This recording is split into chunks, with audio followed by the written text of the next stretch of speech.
Yeah, thanks for joining everyone. This is our first Rovertown webinar that we have officially hosted, first of many to come. So we're all pretty excited about this. And this is actually kind of a really cool topic as well. All of you probably saw that we had recently put out a report where we analyzed 78 million push notifications that were sent on the Rovertown platform in 2023, and effectively just found out what works, what doesn't work, what the best practices are.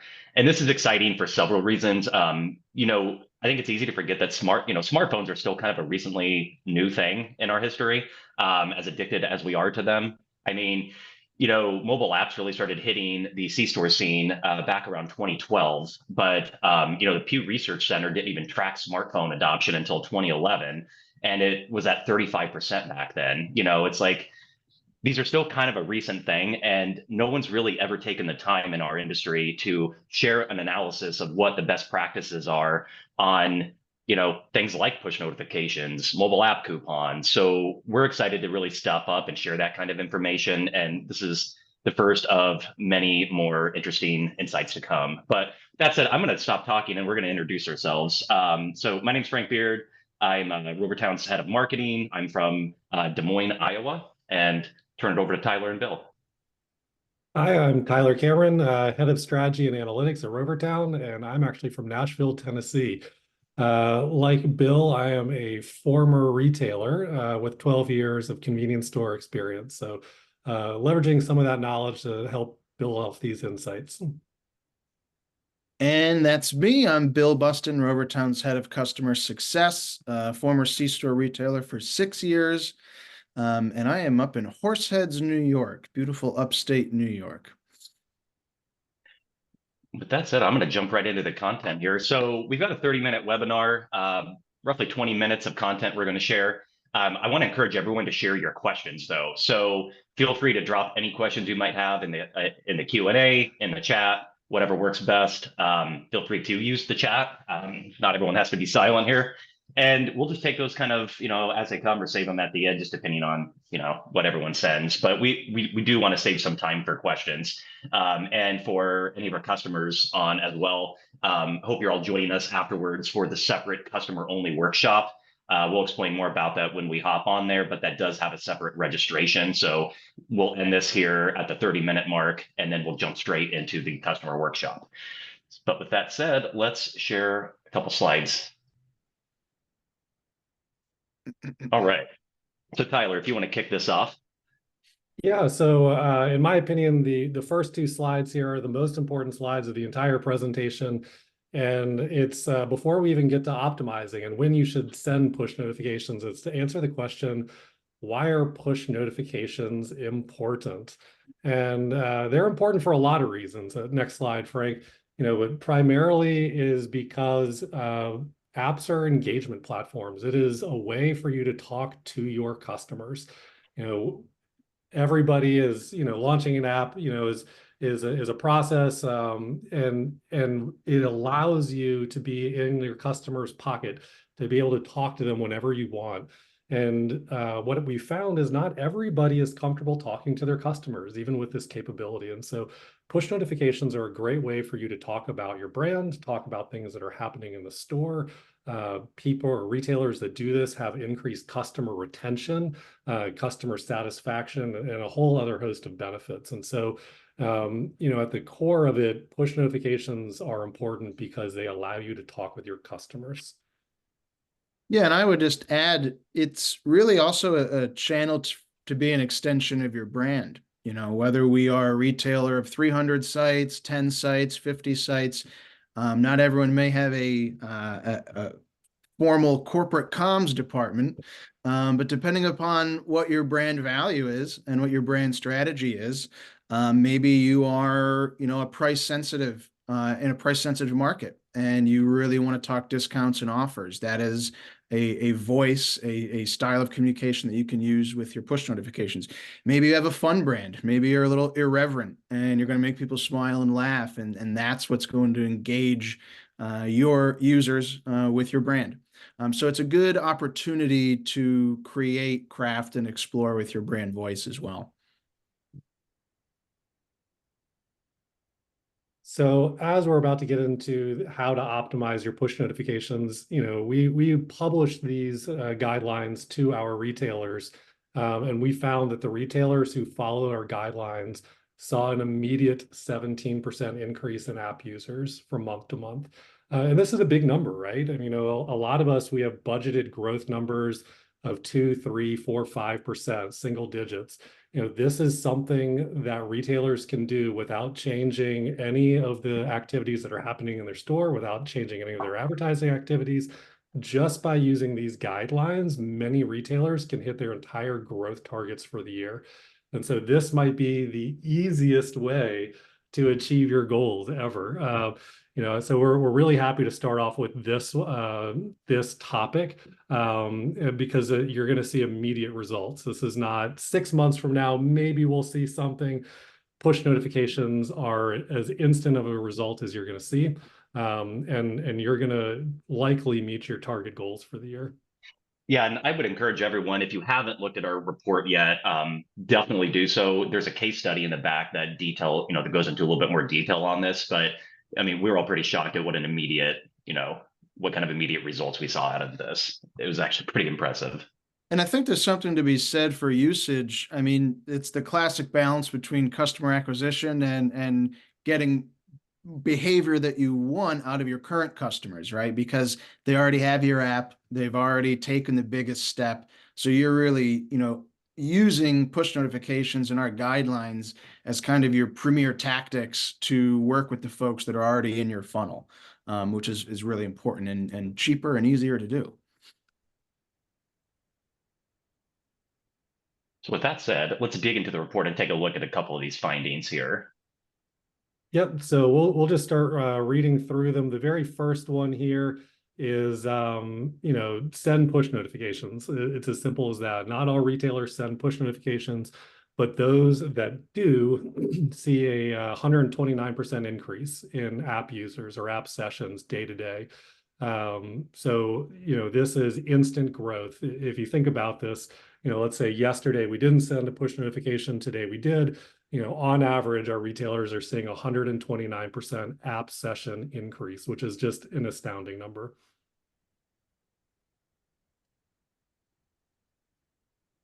Now, that being said, sending lots and lots of push notifications can start to have a detrimental effect.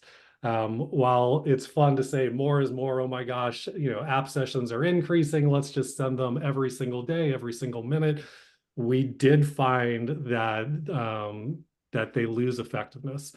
People start tuning them out. And so, if you are sending push notifications on consecutive days, you do still see an increase. So I'm not going to say it's bad, don't do it, but the increase is lesser. It's about 52% of what you got on the first day, or on the previous day where you sent an app notification. So you do get the increase, but it's not as large of an increase, and each successive day gets a little smaller.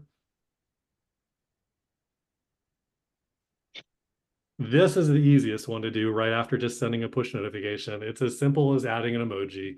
It doesn't matter what emoji. Smiley faces are good, little rocket ships or fires or hot dogs or sodas, anything you can think of. Just the fact of putting an emoji in your notification anywhere, it doesn't have to be the beginning or the end, you're going to get a 47% increase over just a standard average push notification. So step one is just send it. Step two is put a smiley face at the end if you can't think of anything else to do. So easy. Absolutely use emojis. And this is interesting too, because if you think of it, push notifications, what you're trying to do is not that dissimilar from the subject line on a promotional email. You're wanting someone to open that and read more. And if anyone uses Gmail, like look at that promotions tab and look at some of the brands that live and die by their email marketing. There's emojis all over those subject lines. Some of them quite excessive. It's something that's kind of fun and it does work really well. Oops, that didn't move. There we go. Contests. People love hearing about contests. So any push notification about some type of giveaway or a contest where you're winning something, those did 28% better than an average notification. And so, and I don't know why the reason is, but I can assume it's because people get excited. People feel more engaged. They're like, oh my gosh, I've got entries to win. I want to participate too. And they've updated something or given me a new way to enter. And so having a contest is a great, fun way to engage with your customers, more than just a standard, hot dogs are on sale, come see us. So, doing contests like a lot of our retailers do is just great advertising material in general for social media, for in-store signage, for emails, and push notifications as well. It's a really great way to drive up the excitement with app usage.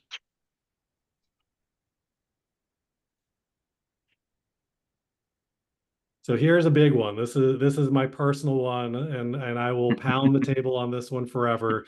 I know we're a retail organization. Everybody likes to just immediately skip to say, buy two, save $1, something like that. But push notifications that directly talk about price perform much, much worse. You still get a lift in app sessions, so there is no such thing as a bad message. But don't put dollar signs in it. Don't make it about price.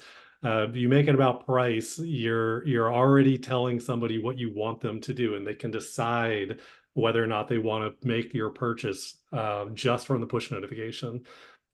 Doing something more general, like new promotions available now, where you're not just giving away the final punchline, will draw people into the app where they can see your imagery, they can see all the content that you have going on there, and you can do a better job of doing the sales pitch. But just putting the full sales pitch right into the push notification, those notifications do 32% worse than an average push. So no dollar signs, please. And I know this is part of our public session, and we'll have a customer breakout later, but on the Rovertown platform, we can route push notification taps on the home screen directly to any space functionally within the app. So crafting your message without those details to your push, once we get that engagement, we can drop them immediately into a place in an app wherein your brands and your prices and your discounts can shine. So it's not that we're keeping the information away from them, but it's really just about the hook to get them in the app. And I'm glad that Tyler said he's going to pound his hand on the table for this one, because I actually used to argue against him internally on this specific topic. So Tyler wins, but he wins on the back of data from 78 million pushes. So the proof is in the data there. Well, and we were talking about this yesterday, the three of us, and Bill, I think it was you that brought this up. You had a good point. It's like don't try to pack your entire message, your entire pitch into that one push notification. Like, tease them a little bit, bring them in, interest them, or tap into the motion that you're trying to elicit at that time. Like, don't try to jam everything in. And if you're just like, hey, we have this discount, it's 2 for this. Like, no, don't put all that in there. Lead them into it a bit. But yeah, I'm totally with you. I think one of the funniest push notifications I ever saw, I remember years ago, GoPuff put out a push notification right before a presidential debate, which again, like kind of risky. And it just basically said, yeah, it's gonna suck, but we got the beer and you got an hour before it starts. And it's like they just tapped into that moment where it's like it that appealed to everyone who got it. It made everyone smile. It was great. They didn't even say what the price of the beer was. That wasn't the point. So yeah, it's such a more charismatic way to advertise than just saying, 10.99 12-pack. That loses that marketing oomph, I think, that their message had. Yeah, I would have just ignored that. And then I got this and I just started laughing into the screenshot because I thought it was brilliant. You could also run into, just consumer preference issues where rather than saying, you may be running a deal for a Slim Jim and that's great, but to Tyler's point, push notification that reads new app exclusive offers just dropped, tap to view. If you had sent that Slim Jims were 50 cents off, I may be a Jack Links guy. And if I see a Slim Jim, push pop up on my home screen, I'm probably going to ignore that one. If I hear it's just new app exclusive offers dropped, that's much more likely to get tapped from me. This one was this one was interesting. This one actually shocked me a little bit, but yeah, this is good. Yeah, so this is probably the least impactful of all the recommendations, but it's still one I think that we should all adhere to as good marketers. And it's negative phrasing. A lot of times, and the most common one I would say is, we want to create a sense of urgency, and we say, "Don't miss out." I know we've all received an email that says that, or a push notification or something that says, "Don't miss out." And that leading with that negative word, people just hear the no, and for whatever reason, they tune it out. And so they actually perform about 9% worse, a little bit more than 9% worse than your average message. And so it's another way. It's not a big optimization, but it's a way to just make sure we get more eyeballs reading it and engaging with it. So don't use no, don't use don't.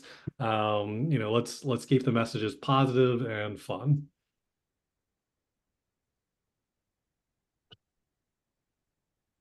Um, Average open rates, these I was fascinated by. I always assumed that people opened up their app all throughout the day, that it was a normal, sales curve where it peaks in the middle of the day, and goes down at night. But what we found is your average open rates vary very drastically by what time of day you're sending your message. People generally want to engage with your messaging while they're not busy, which I think that makes sense. So in the morning or in the very late evening, like 8 p.m., 7 p.m., somewhere around there, are actually the highest open rate times for sending messages, which intuitively makes sense, right? You're getting ready to go to work, drop the kids off, run your errands, all the millions of things that you're doing during the day. But before you're doing all that, most people are probably lying in their bed with their phone in their hand for an hour, reading their emails or reading their messages or playing a video game or something. And so we find that open rates are great early in the morning. And then also, oddly enough, early in the week. I was surprised by this one too, but I guess it kind of makes sense if I think about my own life. I'm very busy Thursday, Friday, Saturday, Sunday, but earlier in the week, I'm less busy and more likely to be opening up media. So, I learned that our customers are looking for free time to open up their messaging, and their free time is on the ends of the day or the beginning of the week.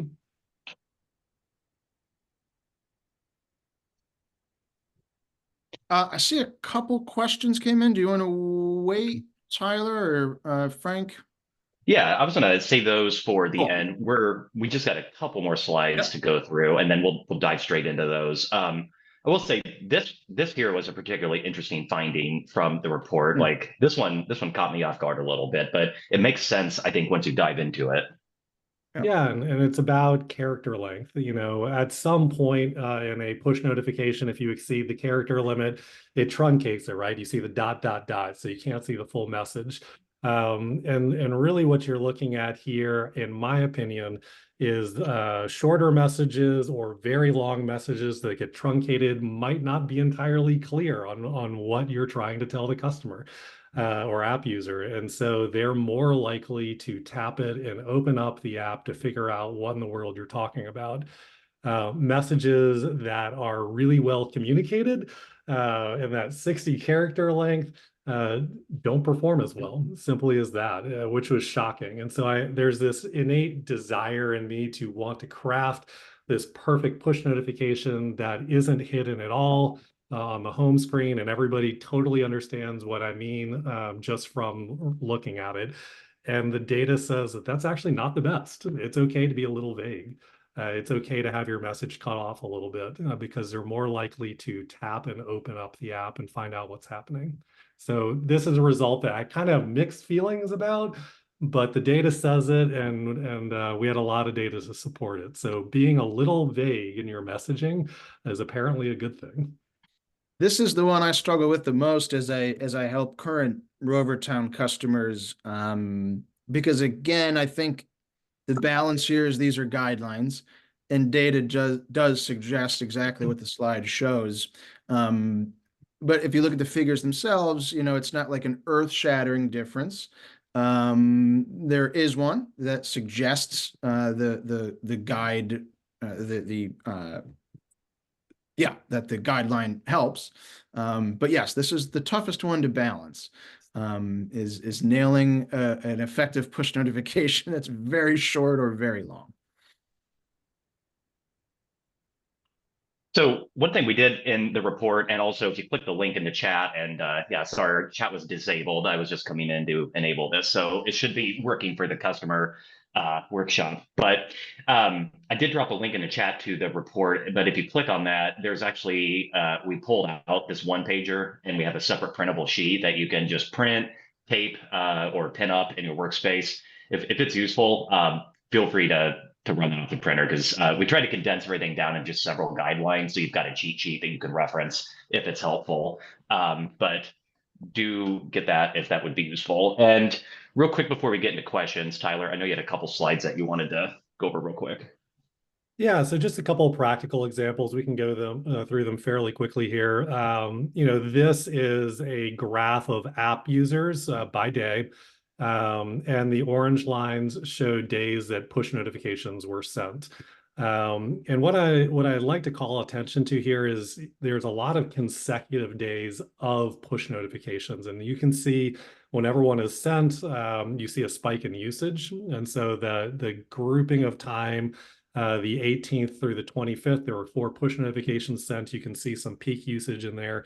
But what I see is it's a declining return, right? The very first push notification that was sent, and this data sample here had the highest return. And then over the next week, as the additional ones were sent, you see a diminishing return where there's still, you're getting some bang for your buck, but it's decreasing a little bit each time. And so while push notifications are good, not overwhelming our app users is also good. So there's a balance in there, and there's not an exact formula to it. I recommend 2 push notifications a week, kind of spaced out a little bit, but that's very much an opinion and a guideline. You could probably get away with sending one every other day and be just fine. And then this one is a bit of an eye chart, so I apologize. I'll talk you all through it. You've got open rate in the middle column of the entire thing. And then I color coded it where, the ones in green are clickbait style, saying, tap your app for a freebie while supplies last. It doesn't tell you what the freebie is. And so to find out, you need to go into the app. And those open rates are in the 1%, 1.8 to 2% range. The ones in red have dollar signs in them, my most hated enemy. And you see that the open rates for those are 1% or lower. And so I feel like this is one of those ones where, sometimes you just got to see it to believe it. This is all the same retailer. These are all within a month of each other. And the open rates for the clickbait style messaging is double. So don't use dollar signs, please. And Tyler, this is probably a good time to take a look at Kevin's question from the chat. He was asking, what do you consider to be a good average open rate? There is not a directly easy way to answer that, because it depends on the audience. Typically something around 2% I would consider to be good, but it very much depends on whether or not you've segmented your audience to all users ever or just active users. I'm happy to get more into the details with Kevin offline, but somewhere around 2% is usually pretty good. And then Ed, you had a question, Ed, if you're still with us, just kind of asking for a heat check. How many Rovertown customers are actually using the feature? And we're at just over 85% of our retailers have sent a push within the last month. So hopefully, after sessions like today, we'll jump up an extra 15%, and we'll have everybody sending pushes. That is definitely the goal. And one thing I know Tyler's really emphasized a lot too is that, remember, these are guidelines at the end of the day. These are not concrete rules. there's plenty of savvy marketers out there that are going to know how to break those guidelines and know what works for them. But whether you're starting out from scratch, whether you're just trying to refine your strategy a bit, the goal of this is to really just shed some light on what we're seeing in our data and give you some useful tips. And Bill, you brought something up really good yesterday. We were all talking about this, and you said, look, don't forget at the end of the day, like, be respectful of your customers when you're sending these. It's like we've all dealt with email spam. We've seen just all the efforts over the years to combat email spam. And it's like, look, with push notifications, I mean, you're putting a message right into someone's phone, into their personal space. Like, don't abuse that privilege. It's just something good to keep in mind. I think we've all had some push notifications that maybe we wish we didn't get on our phone, and we've had some that are funny, and it's just don't abuse that privilege. See, another question came in from Danny. Obviously the question is around apps with loyalty functionality, and then is there higher or lower engagement with apps that have loyalty functionality and mobile payments? In my experience with our cohort of customers, there is higher engagement with both loyalty and payment. I think payment, is just naturally, especially for fuel at the pump, a deeper hook. If you can get your customers over that barrier to entry to submit the information materials that they need to become payment activated. Once you have them, they're now tied to kind of the commodity side of your business. And if you have them, there's really no way they're not going to be engaging with you once a week, once every few days, to save that extra 5, 10, 15 cents. So yeah, I think that's a pretty clear win to have higher engagement for both a loyalty and payment enabled app. And as we talk specifically with segmenting pushes and really outside of even pushes, other content in the app, to be able to speak in different ways to a loyalty customer versus a loyalty and pay customer, there's some value there as well. Yeah, and just to add to that, I think the more features you have in the app, the more hooks, the more reasons you're going to have for customers to want to use your app. So, if you have car wash, if you have order ahead, if you have games in there, if you have, list goes on and on of all the different features you could have. But the more you have, the more broadly appealing the app's going to be for everybody, and the more engagement you're going to get overall. So we got time, I think, for one more question, maybe two, but there was another good follow-up from Ed here, who's asking, so have your customers work to translate the results of, let's see, push to customers taking action and buying? So I'm a big fan of using coupons in app. It is the most direct way to drive sales using the app into your store. I think just a simple tactic we've seen a lot of retailers do of putting a coupon on a homepage or having a dedicated page for coupons, sending out a push notification that says new app coupons available now, and direct link to where the coupon is in the app. Customers will learn to take that to the store and make purchases directly. So I think just couponing in general, we have some retailers where over 65% of their app users are redeeming coupons, which is just an astounding number.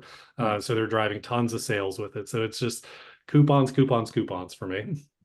And add another follow-up, maybe, hey, we added a new item in our rewards catalog to spend points on. So why don't we announce there's a new catalog offer and route them directly to the redemption page in the app? And we also have a question for Mike, kind of in the similar vein. What's the inspiration? I know we're at time. Tyler mentioned new coupons in the app. Maybe they're vendor funded. Maybe it's a new reward. A lot of our retailers who are the most successful have consistent themed campaigned days of the week. And another actually Rovertown kind of supplemental resource we provide was the National Days of calendar of kind of C-store campaign days. National Donut Day was last week, coffee days in September, pizza, I think I should know that. There's so many pizza days, but anyway, those kind of things are also, really good, kind of themed campaign days to leverage. Hey, let's send a push. And especially on the Rovertown platform, you control your own destiny and you can send a push in a matter of seconds. Yeah, and just as we end out, that's a good plug for the calendar too. I would encourage everyone go to rovertown.com and then click the insights button. Getting tongue tied here. We've got everything from the new report up there as well as the marketing calendar. I mean, there's like a national day for everything at this point. It's such an easy win for a coupon, a push notification. And the cool thing is like, I mean, once you've built all these out, I mean, you're kind of setting yourself up for the next couple of years just to have all that ready to go next time. But yeah, it's definitely a good resource to use there. Anyway, I think we're hitting time, so we're going to go ahead and end this out and jump into the customer only workshop.